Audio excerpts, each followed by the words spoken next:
Good morning and welcome back to Monday Coffee. Today, what I want to think about in this new year is how we all feel lost at some point. And we can get lost in so many different ways. You know, when we think of somebody being lost, at least in a church setting, we think of somebody who is an unbeliever. But all of us are lost in some way or form. Maybe you're feeling lost in your job, lost in your family, lost with a sense of purpose in life in general. Maybe you feel lost in how to reconcile with somebody. Maybe you feel lost in the political turmoil. Maybe you just simply feel like you're drifting in life. In so many ways, when we're lost, we feel that we are in darkness, that nobody understands where we're at. We feel alone.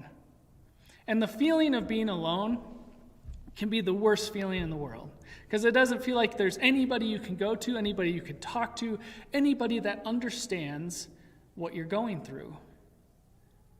And in 2020, this past year, feeling alone became mainstream because of social distancing, of quarantines, of all of the unrest that we experienced. That feeling alone suddenly got real for a lot of us. But there's stories in the Bible, especially from Jesus, parables, that speak to being lost. And they're called kind of quote-unquote trilogies of parables from Jesus. The parable of the lost sheep, the parable of the lost coin, and then the parable of the prodigal son, all pointing towards the same hope that we have in God. And I want to share the lost coin with you today, because this one doesn't get enough credit or enough attention. We talk about the prodigal son a lot, and we talk about the lost sheep a lot, but this one doesn't. So it's from Luke 15, 8 through 10. Or what woman, if she owns 10 silver coins and loses one of them, won't light a lamp and sweep the house, searching her home carefully until she finds it?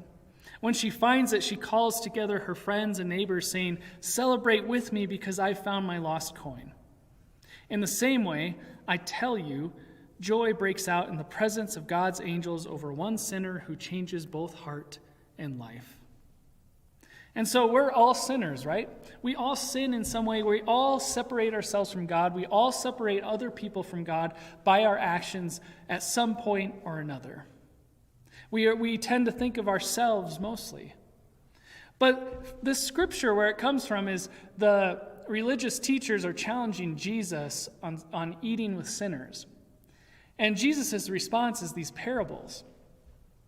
And if we look at the life of Jesus, Jesus is always calling out sinners, but he isn't making them feel less than human. He's not ridiculing them. He's not condemning them.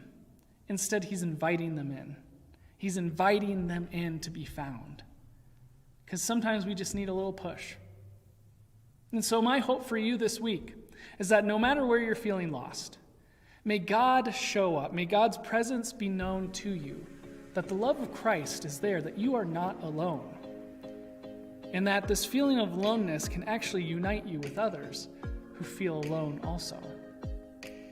Have a great week.